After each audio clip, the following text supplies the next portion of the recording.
ನಮಸ್ತೆ ಕರುನಾಡು. ನಾನು ನಿಮ್ಮ ಪ್ರಿನ್ಸಸ್ ಕಲ್ಚರ್ ಲೇಖನ ಆರ್. ನಾನು 4ನೇ ತರಗತಿಯಲ್ಲಿ ಓದುತ್ತಿದ್ದೇನೆ. ನಾನು ಇದುವರೆಗೂ ಕನ್ನಡ ಸಾಹಿತ್ಯ ಸಮ್ಮೇಳನ ನಡೆದ ವರ್ಷ, ಸ್ಥಳ ಮತ್ತು ಅಧ್ಯಕ್ಷರ ವಿವರಗಳನ್ನು ಹೇಳುತ್ತಿದ್ದೇನೆ.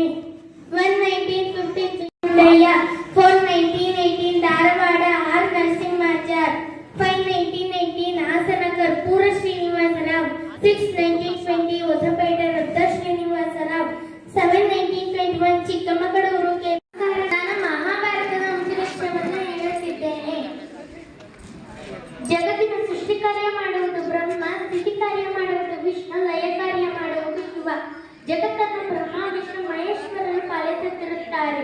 ಜಗತ್ತಿನ ಸೃಷ್ಟಿಯ ನಂತರ ಬ್ರಹ್ಮ ವೇದಗಳನ್ನು, ಸಪ್ತರ್ಷಿಗಳನ್ನು ಸೃಷ್ಟಿಸುತ್ತಾನೆ. ಇವುಗಳೆಲ್ಲವನ್ನೂ ಸೇರಿ ಬ್ರಹ್ಮಮಾನಸ ಪುತ್ರರು ಎನ್ನುತ್ತಾರೆ.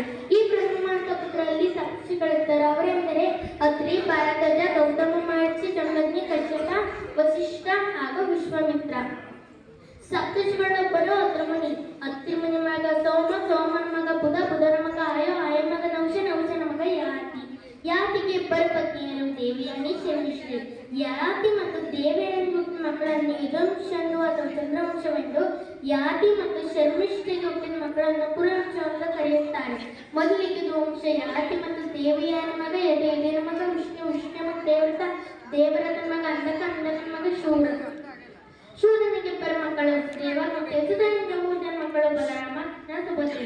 ಬಲರಾಮನ ಮಗ ಶಶಿಗೆ, ಕೃಷ್ಣನಿಗೆ ಪ್ರದ್ಯುಮ್ನ, ಸಾಂಬ, ಬಾನ ಮಕ್ಕಳು, ಸುಭದ್ರೆ ಮಗ ಅಭಿಮನ್ಯು. ಇಲ್ಲಿಗೆ ಯದುವಂಶವು ಕೊನೆಗೊಳ್ಳುತ್ತದೆ. ಪುರುವಂಶ. ಯಾತಿ ಮತ್ತು ಶರ್ಮಿಷ್ಠೆ ಮಕ್ಕಳು ಪುರು, ಧ್ರುವು, ತುರ್ವಸು. ಧ್ರುವು ಮತ್ತು ತುರ್ವಸುವಿಗೆ ಮಕ್ಕಳಿಲ್ಲ. ಪುರಿನ ಮಗ ದುಷ್ಯಂತ, ದುಷ್ಯಂತನ ಮಗ ಭರತ, ಭರತನ ಮಗ ಅಸ್ತಿ, ಅಸ್ತಿಯ ಮಗ ಪುರು, ಪುರುವಿನ ಮಗ ಶಂತನು. ಶಂತನಿಗೆ ಇಬ್ಬರು ಪತ್ನಿಯರು, ಗಂಗೆ, ಸತ್ಯವತಿ. ಶಂತನು ಮತ್ತು ಗಂಗೆಯ 8ನೇ ಮಗನಾಗಿ ಭೀಷ್ಮ ಹುಟ್ಟುತ್ತಾನೆ. ಭೀಷ್ಮನಿಗೆ ಮಕ್ಕಳಿಲ್ಲ. ಶಂತನು ಮತ್ತು ಸತ್ಯವತಿ ಮಕ್ಕಳು ಚಿತ್ರಾಂಗದ, ವಿಚಿತ್ರವೀರ್ಯ. ಸತ್ಯವತಿಗೆ ವಿವಾಹಕ್ಕಿಂತ ಮುನ್ನ ಪರಾಶರ ಮಂತ್ರದಿಂದ ವ್ಯಾಸ ಹುಟ್ಟುತ್ತಾನೆ. ಚಿತ್ರಾಂಗದ ಯುದ್ಧದಲ್ಲಿ ಸಾವನ್ನಪ್ಪುತ್ತಾನೆ. ವಿಚಿತ್ರವೀರ್ಯನಿಗೆ ಇಬ್ಬರು ಪತ್ನಿಯರು, ಅಂಬಿಕೆ, ಅಂಬಾಲಿಕೆ. ಗಂಧರ್ವರನ್ನು ಯುದ್ಧ ಮಾಡುವಾಗ ಚಿಕ್ಕ ವಯಸ್ಸಿನಲ್ಲಿಯೇ ವಿಚಿತ್ರವೀರ್ಯ ಮರಣ ಹೊಂದುತ್ತಾನೆ. ವಿದೇವರಾದ ಅಂಬಿಕೆ ಅಂಬಾಲಿಕೆಯನ್ನು ವ್ಯಾಸರಿಗೆ ಕೊಟ್ಟು ಮದುವೆ ಮಾಡುತ್ತಾರೆ.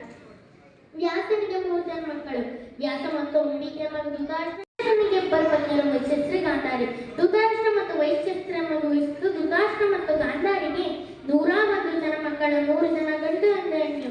ದುರ್ಯೋಧನ, ದುಶ್ಶಸನ, ದುಸ್ಸಹ, ದುಶ್ಶಲ, ಜಲಸಂಧ, ಸಮ, ಸಹ, ವಿಂದ, ಅನುವಿಂದ, ದುರ್ದರ್ಶ, ಸುಬಾಹು, ದುಶ್ಶರ್ಷನ, ದುರ್ಮರ್ಶನ, ದುರ್ಮುಖ, ದುಷ್ಕರ್ಣ, ಕರ್ಣ, ವಿಂಶಂತಿ, ವಿಕರ್ಣ, ಶಲ, ಸತ್ವ, ಸುಲೋಚನ, ಚಿತ್ರೋಪತಿಗ, ಚಿತ್ರಾಂಶ, ಚಾಚಿತ್ರ, ಚರಸನ, ದುರ್ಮದ, ದುರುದಹ, ವಿವಿಸ್ತು, ವಿಕಟಾನನ, ಉರುನಾಭ, ಸುನಾಭ, ನಂದ, ಉಪನಂದ, ಚಿತ್ರಬಾಣ, ಚಿತ್ರಮಮ್ಮ, ಸಮರ್ಮ, ದುರ್ಮಯಜನ, ಅಯಭವು, ಚಿತ್ರಾಂಗ, ಚಿತ್ರಕುಂಡಲ, ಭೀಮೇಗ, ಭೀಮಬಲ, ಬಾಲಕಿ, ಬಲವರ್ಧನ, ಉಗ್ರಾಯದ, ಸುಷೇಣ, ಕುಂಡುಧರ, ಮಹಾಧರ, ಚಿತ್ರಾಯದ, ಲಶಂಗಿ, ಪಾಶಿ, ಬೃಂದರಂಗ, ದೃಢವರ್ಮ, ದೃಢಕ್ಷಿತ್ರ, ಸೌಮ್ಯಕೀರ್ತಿ, ಅನೋದರ, ದೃಢಸಂಜ, ಜರಸಂಧ, ಸತ್ಯಸಂಧ, ಸಾತ್ಸುವ, ಉಗ್ರಶೌಸ, ಉಗ್ರಸೇನ, ಸೇನಾನಿ, ಪುಷ್ಪರಾಜೇಯ, ಅಪರಾಜಿತ, ಪಂಡಿತಕ, ವಿಸಾಕ್ಷ, ದುರಾಧರ, ದುರಾಸ್ತ್ರ, ಸೋಸ್ತ, ವಾದ್ಯವೇಗ, ಸುವಂಚಿತ, ಆದಿತ್ಯತು, ಬಹುಭಾಷಿ, ನಾಗದತ್ತ, ಅಗ್ರಯಾಯಿ, ಕವಚಿ, ಪ್ರತನ, ದಂಡಿ, ದಂಡಧಾರ, ಧನುಗ್ರಾರ, ಉಗ್ರ, ಭೀಮರಥ, ವೀರಬಾಹು, ಅಲಲೋಪ, ಅಭಯ, ರೌಜ, ಕರ್ಮ, ದುದಾತಾಶ್ರಯ,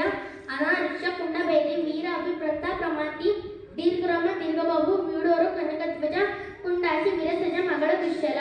ಪಾಂಡರಾಜನಿಗೆ ಇಬ್ಬರು ಪತ್ನಿಯರು, ಕುಂತಿ, ಮಾದ್ರಿ. ಪಾಂಡರಾಜ ಮತ್ತು ಕುಂತಿಗೆ 4 ಜನ ಮಕ್ಕಳು. ಕುಂತಿಗೆ ವಿವಾಹಕ್ಕಿಂತ ಮುನ್ನ ಸೂರ್ಯನ ವರಪ್ರಸಾದದಿಂದ ಕರ್ಣ ಹುಟ್ಟುತ್ತಾನೆ. ವಿವಾಹ ಆದ ನಂತರ ಧರ್ಮರಾಯ, ಭೀಮ, ಅರ್ಜುನ. ಮಾದ್ರಿಗೆ ಅಶ್ವಿನಿ ದೇವತೆಗಳ ವರಪ್ರಸಾದದಿಂದ ನಕಲ ಮತ್ತು ಸಹದೇವ ಇಬ್ಬರು ಮಕ್ಕಳು. ಕರ್ಣನಿಗೆ ಇಬ್ಬರು ಪತ್ನಿಯರು, ವೈಶಾಲಿ, ಸುಪ್ರಿಯ. ಕರ್ಣ ಮತ್ತು ವೈಶಾಲಿ ಮಕ್ಕಳು ವಿಶ್ವಸೇನ, ಬಾಣಸೇನ. ಕರ್ಣ ಮತ್ತು ಸುಪ್ರಿಯ ಮಗ ವಿಷಿಕೇತು. ಧರ್ಮರಾಯನಿಗೆ ಇಬ್ಬರು ಪತ್ನಿಯರು, ದ್ರೌಪದಿ, ದೇವಿಕ. ದ್ರೌಪದಿ ಮಗ ಪ್ರತಿಯೊಂದೇ, ದೇವಿಕಾಳ ಮಗ ಯುಧೇಯಿ. ಭೀಮನಿಗೆ 3 ಜನ ಪತ್ನಿಯರು, ದ್ರೌಪದಿ, ಹಿಡಿಂಬೆ, ವಾಲಾದರಿ.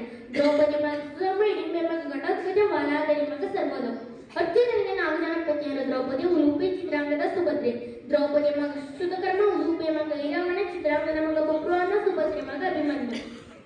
ನಕಲನಿಗೆ ಇಬ್ಬರು ಪತ್ನಿಯರು, ದ್ರೌಪದಿ, ಕರೇನುಮತಿ. ದ್ರೌಪದಿಯ ಮಗ ಸಾಧನಿಕ, ಕರೇನುಮತಿಯ ಮಗ ನಿಜಮಿತ್ರ. ಸಹದೇವನಿಗೆ ಇಬ್ಬರು ಪತ್ನಿಯರು, ದ್ರೌಪದಿಯ ಮತ್ಸ್ಯೇನ ವಿಜಯ ಗೋತ್ರ ಪ್ರತಿವಿದ್ಯ ಸ್ಥೂಲ ಸೌಮ್ಯ ಶುದ್ಧ ಕರ್ಮ ಸಾತ್ವಿಕ ಶಿಸ್ತೇನ ಇವರ ರೂಪ ಪಾಂಡವರು ಎನ್ನುತ್ತಾರೆ. ಧನ್ಯವಾದಗಳು.